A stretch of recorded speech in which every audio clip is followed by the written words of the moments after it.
Hello to all the viewers. आज हम लोग पढ़ेंगे लेक्चर नंबर 8। इसमें हम लोग देखेंगे इक्विवेलेंस क्या होता है। जो दो स्टेटमेंट्स दी गई थी सेकेंड लॉ ऑफ थर्मोडायनेमिक्स की, वो एक थी बाय केल्विन एंड प्लैंक और दूसरी थी क्लॉसियस की स्टेटमेंट। दोनों स्टेटमेंट देखने में और लिखने में काफ़ी डिफरेंस था, बट दोनों में क्या सिमिलैरिटीज़ होती हैं, कैसे एक के वायलेशन से दूसरे का भी वायलेशन हो जाता है, इसके बारे में हम लोग डिटेल में पढ़ेंगे। इसके साथ ही हम लोग जानेंगे PMM1 क्या होता है और PMM2 क्या होता है। ये लेक्चर नंबर 8 है आपका। इससे पहले जो लेक्चर अपलोड हुआ था वो लेक्चर नंबर 9 था।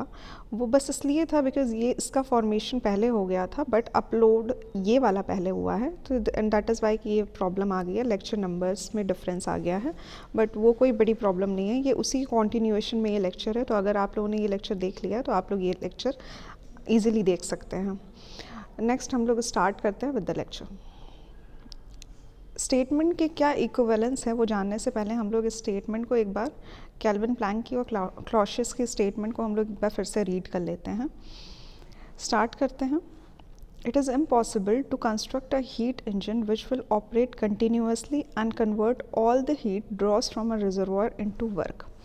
तो अगर हमारे पास कोई भी एक हीट इंजन है, हीट इंजन क्या होता है ये अभी हम लोग देखते हैं। कोई भी ऐसा डिवाइस जो कि हीट को वर्क में कन्वर्ट कर दे, वो हमारा हीट इंजन कहलाता है। तो ऐसा कोई भी हीट इंजन पॉसिबल नहीं है जो पूरे क्यू को वर्क में कन्वर्ट कर दे। इसके कुछ जो हीट हम लेते हैं वो लॉस हो जाती है। तो ये जो रिजर्वॉयर है जहाँ से हमने ये क्यू का सप्लाई किया है, ये हाई टेम्परेचर रिजर्वॉयर बन जाता है हमारा, जो कि क्यू को सप्लाई कर रहा है। बट क्योंकि कुछ क्यू अमाउंट जो होता है वो वर्क में कन्वर्ट हो जा रहा है, कुछ लॉस हो जा रहा है, तो ये जो लॉस हो रहा है ये हमारे एक लो टेम्परेचर रिजर्वॉयर में कलेक्ट हो जाएगा। लो टेम्परेचर रिजर्वॉयर में कलेक्ट हो जाएगा। तो इस तरह से ये हमारी केल्विन प्लैंक की स्टेटमेंट हो जाती है, जहाँ पे हम ऐसा कोई भी हीट इंजन नहीं बना सकते हैं जो हीट को पूरा वर्क में कन्वर्ट कर दें। कुछ पोर्शन हीट का जो होता है वो लॉस हो जाता है। यहाँ पर भी वही लिखा हुआ है हिंदी में कि ऐसा कोई भी इंजन बनाना संभव नहीं है जो चक्रीय प्रक्रम पर प्रचालित होते हुए समस्त ऊष्मा को कार्य में परिवर्तित कर देता है। अब क्योंकि यहाँ पे एक हीट इंजन का टर्म आया तो हीट इंजन हम लोग डिटेल में देख लेते हैं।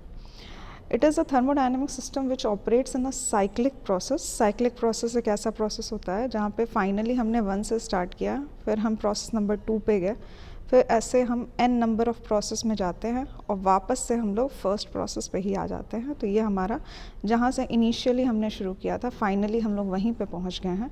तो ये हमारा एक साइक्लिक प्रोसेस कहलाता है। तो साइक्लिक प्रोसेस ये करते हुए यूज़फुल वर्क प्रोड्यूस करता है। कैसे प्रोड्यूस करता है? जब ये हीट को कन्वर्ट कर देता है वर्क में। तो जितनी भी क्यू है हमारा वो वर्क में कन्वर्ट हो जाता है। ठीक है। हिंदी में यह एक ऐसा ऊष्मगतिकी निकाय है जो चक्रीय प्रक्रम पर प्रचालित होते हुए ऊष्मा को यांत्रिक कार्य में परिवर्तित कर देता है। सिंपल डायग्राम अगर थर्मोडायनेमिक्स में देखा जाए तो सिंपल डायग्राम जो हीट इंजन का होता है वो कुछ ऐसा होता है कि एक कोई हाई टेम्परेचर का सोर्स होता है जहाँ से हम Q1 अमाउंट ऑफ हीट लेते हैं। इस Q1 अमाउंट ऑफ हीट का कुछ पार्ट W यानी कि कार्य जो ये प्रोड्यूस करता है वर्क प्रोड्यूस में चला जाता है, और कुछ हीट जो होती है वो लॉस हो जाती है, जो कि Q2 अमाउंट की होती है, लॉस हो जाती है। लॉस होके ये दूसरे रिजर्वॉयर में जाती है जो कि लो टेम्परेचर रिजर्वॉयर है। लो टेम्परेचर रिजर्वॉयर जिसे हम लोग कहते हैं हीट का सिंक। हीट का सिंक, तो हीट का सिंक हो जाता है। तो ये कंप्लीट जो हमारा प्रोसेस हो रहा है, हीट सोर्स से हीट लेना, कुछ वर्क में परिवर्तित कर देना और कुछ Q2 लॉस कर देना लो टेम्परेचर रिजर्वॉयर पे, हीट सिंक पे। तो ये हमारा कंप्लीट हीट इंजन का प्रोसेस है। केल्विन ने यही कहा था कि अगर कोई आपके पास हीट का सोर्स है तो आपके पास कोई एक हीट का सिंक होगा और बीच में इन दोनों के बीच का जो डिफरेंस आएगा वही आपका वर्क आएगा। नेक्स्ट हम लोग देखते हैं क्लॉसियस की स्टेटमेंट। क्लॉसियस की स्टेटमेंट ये कहती है कि it is impossible to construct a device which will remove the heat from a colder body and transfer it to a hotter body without addition of external agency. मतलब कि अगर कोई आपके पास बॉडी है जो कि 5 डिग्री सेल्सियस पे है, तो अगर आप चाहते हैं कि यहाँ से हीट निकल के अपने आप से कोई एक बॉडी में चली जाए जो कि 50 डिग्री सेल्सियस पे है, तो इट इज़ नॉट पॉसिबल। इसके लिए आपको एक कुछ डिवाइस लगानी पड़ेगी जो लो टेम्परेचर से हाई टेम्परेचर की बॉडी में हीट को ट्रांसफ़र कर सके, और उस डिवाइस का नाम होता है हीट पंप। ये हम लोग अभी डिटेल में पढ़ेंगे हीट पंप क्या होता है। हिंदी में देख लेते हैं इस कथन को कि ऊष्मा स्वतः किसी ठंडी वस्तु से गर्म वस्तु की ओर प्रवाहित नहीं हो सकती है जब तक कि किसी बाह्य युक्ति का प्रयोग ना किया जाए, मतलब कि हीट पंप का या फिर रेफ्रिजरेटर का यूज़ ना किया जाए। हीट पंप और रेफ्रिजरेटर पे मैं एक अलग से डिफरेंट ये वीडियो भी बनाऊंगी, बट अभी यहाँ पे हम लोग इसको शॉर्ट में समझ लेते हैं कि हीट पंप होता क्या है। हीट पंप हम लोग यहाँ पे समझेंगे। ये दोनों चीज़ें, हीट पंप, हीट इंजन और रेफ्रिजरेटर, इन पे एक सेपरेट वीडियो बनाया जाएगा आप लोगों के लिए। तो यहाँ शॉर्ट में अंडरस्टैंड कर लीजिए कि it is a device which maintains a temperature higher than that of surroundings. मतलब कि एक ऐसा डिवाइस होता है कि मान लीजिए अगर आपके एटमॉस्फेयर की टेम्परेचर है 25 डिग्री सेल्सियस, तो ये आपके रूम का जो टेम्परेचर है वो मेंटेन रखेगा 35 डिग्री सेल्सियस। ठीक है, तो ये यहाँ से ही हीट लेगा, 25 डिग्री सेल्सियस से ही हीट लेके आपके रूम को हाई टेम्परेचर पे बनाए रखता है। तो यहाँ पे क्या होता है कि ये जो लो सिंक है, आपका हीट सिंक है लो टेम्परेचर पे, यहाँ से इसने हीट एक्सट्रैक्ट की Q2 अमाउंट की, और इसने हीट पंप ने ट्रांसफ़र किया this Q2 amount of heat T1 heat source को। हीट सोर्स इसलिए बिकॉज़ ये यहाँ पे हाई टेम्परेचर है, ये यहाँ पे हाई टेम्परेचर पे है। आई थिंक ये काफ़ी समझने में आप लोगों को दिक्कत होगी, फिर से समझाती हूँ मैं आपको। यहाँ पे आपका एक ये हीट का सोर्स है, हीट लो टेम्परेचर हीट है, लो टेम्परेचर बॉडी है ये आपकी, क्योंकि लो टेम्परेचर पे है तो सिंक कहलाएगी, हीट का सिंक। ठीक है, ये हाई टेम्परेचर बॉडी है, हाई टेम्परेचर बॉडी, क्योंकि ये हाई टेम्परेचर पे है तो ये आपका सोर्स हो जाएगा। यहाँ पे हम लोग क्या करते हैं, हीट पंप में हम लोग लो टेम्परेचर बॉडी से हीट एक्सट्रैक्ट करते हैं, Q2 amount of heat extract किया। इस हीट को एक्सट्रैक्ट करने के लिए हमने कुछ कार्य दिया था हीट पंप को चलाने के लिए। तो यहाँ पे क्या होगा, जो Q2 है अमाउंट हमने एक्सट्रैक्ट किया है, प्लस यहाँ पे जो W हमने इसको हीट पंप को चलाने के लिए यूज़ किया है, Q1 अमाउंट ऑफ हीट उतनी ही बराबर होती है। मतलब जो सोर्स में जाती है वो Q1 is equals to Q2 plus W के बराबर होती है। तो ये हमारा कंप्लीट प्रोसेस होता है हीट पंप का। अगर यहाँ पे आपको समझ नहीं आया, परेशान मत होइए, बिकॉज़ इसके लिए हम लोग एक सेपरेट वीडियो देखेंगे। बस यहाँ पे ये समझना है कि क्लॉसियस ने ये कहा था कि जब भी हमें किसी लो टेम्परेचर बॉडी से हॉट टेम्परेचर बॉडी के बीच में कुछ ट्रांसफ़र करना रहता है हीट का, तो ये पॉसिबल नहीं है खुद से, अपने आप से ये पॉसिबल नहीं है। इसके लिए हमें एक डिवाइस को लगाना पड़ेगा। ये जो डिवाइस होती है ये हीट पंप या फिर रेफ्रिजरेटर कहलाता है। नेक्स्ट हम लोग देखते हैं कि कैसे ये दोनों स्टेटमेंट जो कि दिखने में इतनी डिफरेंट है, कैसे इक्वल हो जाती हैं और कैसे इन दोनों के बीच में एक रिलेशन इस्टेब्लिश होता है। तो सबसे पहले तो जानते हैं इक्विवेलेंस का मतलब क्या होता है। इक्विवेलेंस का मतलब ये होता है कि अगर एक स्टेटमेंट वायलेट होती है, violation of one statement means कि दूसरी स्टेटमेंट भी वायलेट हो जाती है। ठीक है, मतलब एक कथन दूसरे कथन का भी अनुसरण करेगी। अगर एक वायलेट हो रही है तो दूसरी भी वायलेट हो जाएगी। नेक्स्ट हम लोग देखते हैं कि कैसे ये वायलेशन का प्रोसेस हो रहा है। तो हम लोग दो प्रोसेस देखेंगे। ये प्रोसेस नंबर 1 है जहाँ पे हम लोग क्लॉसियस की स्टेटमेंट को वायलेट कर रहे हैं। तो हम लोग चेक करेंगे कि क्या क्लॉसियस की स्टेटमेंट वायलेट हो रही है, तो क्या केल्विन प्लैंक की स्टेटमेंट भी वायलेट हो रही है। चेक करते हैं इसको, स्टार्ट करते हैं। यहाँ पे हम लोगों का डिस्कशन स्टार्ट होगा कोल्ड रिजर्वायर से, क्योंकि केल्विन की स्टेटमेंट ये कहती है कि हम लोग कोल्ड रिजर्वायर से हाई रिजर्वायर पे स्वतः नहीं जा सकते। इसके लिए हमें एक डिवाइस लगानी पड़ेगी हीट पंप, जिसमें कि हमें कार्य देना होगा W। लेकिन हमने कहा कि हमें क्लॉशियस की स्टेटमेंट को वायलेट करना है, मतलब इसको ख़त्म करना है, तो हम लोग कोई W प्रोवाइड नहीं कर रहे हैं। हमारे पास एक ऐसा डिवाइस है जो स्वतः अब हीट को कोल्ड रिजर्वायर से लेके हॉट रिजर्वायर में ले जा रहा है without any use of work. तो यहाँ पे हम लोगों ने वर्क को डिलीट कर दिया। अब ये Q1 अमाउंट ऑफ हीट है जो यहाँ से सप्लाई हो रही है और Q1 amount of heat he hot reservoir में जा रही है। हीट पंप इसको ऑटोमेटिकली वर्क कर रहा है। यहाँ पे अगर नेक्स्ट हम लोग देखते हैं कि केल्विन प्लैंक की स्टेटमेंट कैसे काम कर रही है, वो हम लोग इतने एरिया पे फोकस करते हैं। यहाँ पे अब अगर हम लोग देखें तो Q1 amount of heat hot reservoir में गया। अब यही Q1 अमाउंट ऑफ हीट हमारी हीट इंजन में जा रही है और हीट इंजन में जाकर कुछ वर्क प्रोड्यूस हो रहा है। जो वर्क प्रोड्यूस हो रहा है वो Q1 माइनस Q2 के बराबर है और Q2 amount of heat loss हो जा रही है हमारी, और लॉस होके ये कलेक्ट हो जा रही है हमारे कोल्ड सिंक में। अब क्योंकि यही Q1 हमारा ये Q1 के बराबर है, तो अगर हम लोग चाहें तो यहाँ पे जो हमारा हॉट रिजर्वायर है, अगर हम इसको हटा दें और इसको हीट पंप को डायरेक्ट कनेक्ट कर दें हीट इंजन से, तो भी तो ये Q1 अमाउंट ऑफ हीट यहाँ से दे रहा है और यहाँ पे कलेक्ट कर दे रहा है। मतलब हीट पंप हीट इंजन को चलाने के लिए काम कर रहा है।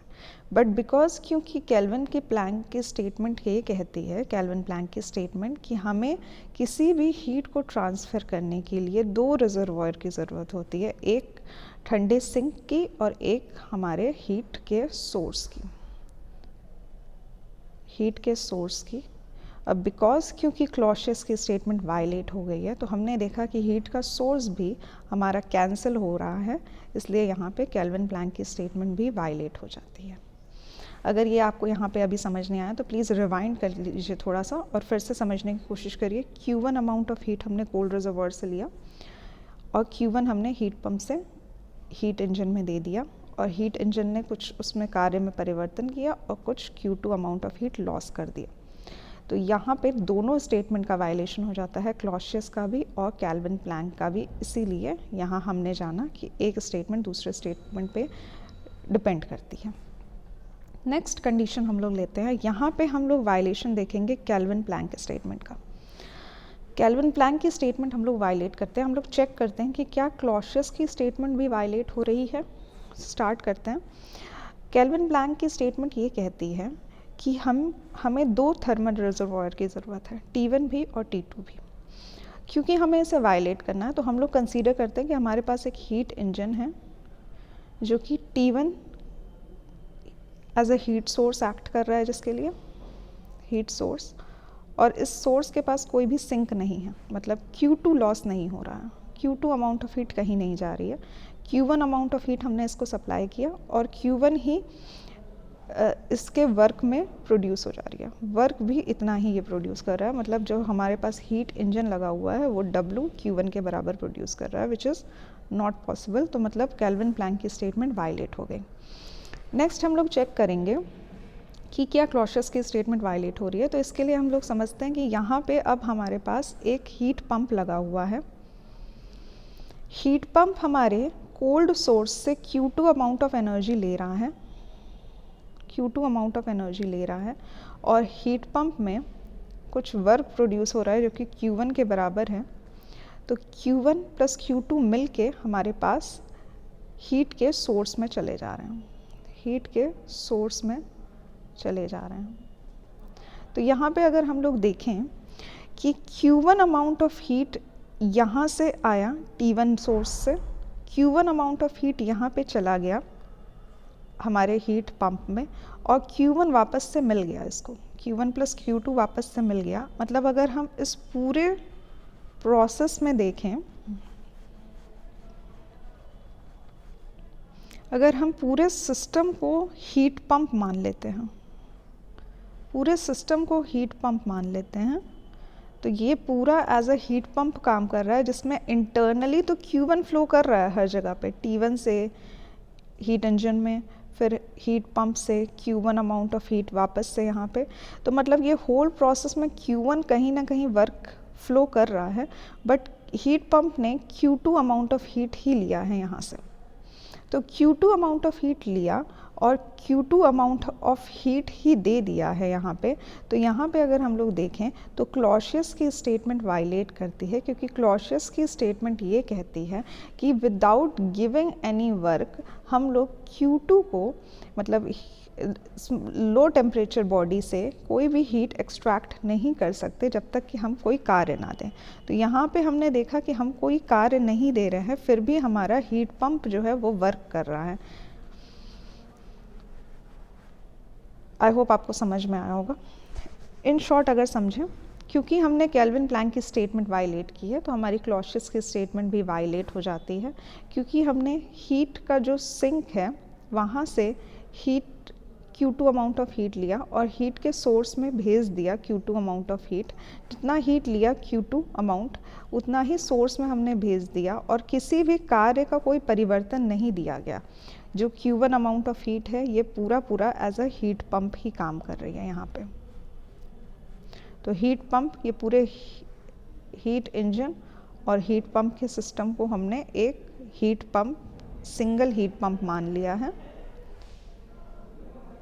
सिंगल हीट पंप मान लिया है। तो यहाँ पे हमने देखा कि क्लॉसियस की स्टेटमेंट वायलेट कर रही है।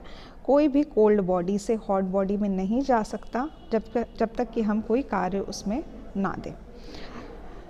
नेक्स्ट हम लोग देखते हैं PMM1 क्या होता है।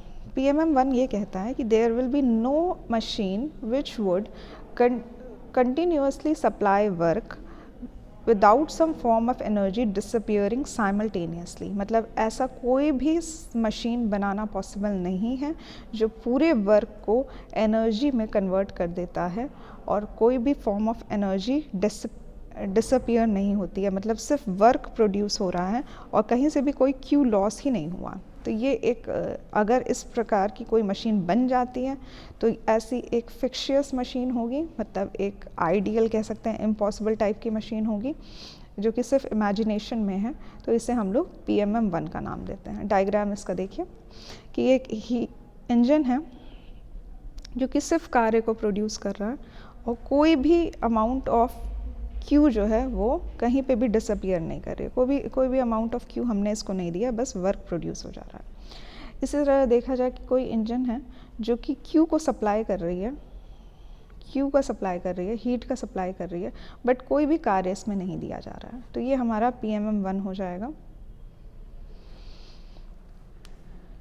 PMM1 जो होता है हमारा, ये फर्स्ट लॉ के वायलेशन पे होता है। फर्स्ट लॉ के वायलेशन से हमने एक बनाया है डिवाइस जो कि इमेजिनरी डिवाइस है। वायलेशन ऑफ फर्स्ट लॉ से बना है ये, जो कि एक इमेजिनरी डिवाइस है, ऐसा पॉसिबल नहीं है। नेक्स्ट हम लोग देखते हैं, हिंदी में लिखा हुआ है कि ऐसी कोई मशीन नहीं है जो लगातार कार्य को उत्पन्न करती रहे परंतु उसमें किसी भी प्रकार की अन्य ऊर्जा की खपत ना हो। मतलब कोई भी हमने Q नहीं दिया और W हमें मिल रहा है। इस प्रकार की अवास्तविक मशीन को हम लोग प्रथम श्रेणी का परपीचुअल गति मशीन कहते हैं। नेक्स्ट हम लोग देखते हैं PMM2 क्या होता है। A machine which would absorb heat from a single thermal reservoir and would convert the heat completely into work. The efficiency of such machine is 100% and is called perpetual motion machine of second type. मतलब कि ये कह रहा है कि हमारे पास एक ऐसा हीट इंजन है जो कि सिर्फ एक थर्मल रिजर्वॉयर से Q1 अमाउंट ऑफ हीट लेता है और पूरा कार्य में परिवर्तित कर देता है, किसी भी प्रकार का कोई लॉस नहीं करता। इसे हम लोग PMM2 कहते हैं। मतलब यहाँ पे सीधा आपके सेकेंड लॉ का वायलेशन होता है। तो ऐसी जो एक इमेजिनरी मशीन बनाई जाती है उसे हम लोगों ने नाम दिया है PMM2 का। यह एक ऐसी मशीन है जो स्रोत से ऊष्मा ग्रहण कर संपूर्ण ऊष्मा को कार्य में बदल देता है तथा इस मशीन की दक्षता जो होती है वो 100% होती है। तो ऐसा असंभव है और इस प्रकार की मशीन को हम लोग द्वितीय श्रेणी की परपीचुअल गति मशीन कहते हैं। इस पर्टिकुलर लेक्चर में हम लोगों ने KP स्टेटमेंट और क्लॉसियस स्टेटमेंट के बारे में जाना है। साथ में जाना है कि इन दोनों के बीच का इक्विवेलेंस, मतलब कि क्या चीज़ है जो दोनों के बीच में सिमिलैरिटी होती है। इक्विवेलेंस सिंपल इतना है कि अगर क्लॉसियस की स्टेटमेंट वायलेट होती है तो केल्विन प्लैंक की भी स्टेटमेंट वायलेट हो जाएगी, और अगर केल्विन प्लैंक की स्टेटमेंट वायलेट होती है तो क्लॉसियस की स्टेटमेंट भी वायलेट हो जाती है। मतलब हमने जाना कि दोनों सेकेंड लॉ की जो स्टेटमेंट्स दी हुई हैं वो दोनों ऑलमोस्ट इक्वल हैं। इसके बाद हम लोगों ने हीट पंप और हीट इंजन के बारे में भी थोड़ा बहुत सा जाना है। इसके लिए मैं एक सेपरेट वीडियो भी बनाऊंगी, तो अगर यहाँ पे आप लोगों को डिटेल इससे भी ज़्यादा जानना है तो आप लोग वो वीडियो लेक्चर देख लेंगे इन फ्यूचर। और इसके साथ साथ हम लोगों ने और भी चीज़ें पे डिस्कस किया। हम लोगों ने जाना कि क्या PMM1 होता है और PMM2 क्या होता है। PMM2 क्या होता है इसके बारे में भी हम लोगों ने डिस्कस किया। So thank you for watching the lecture.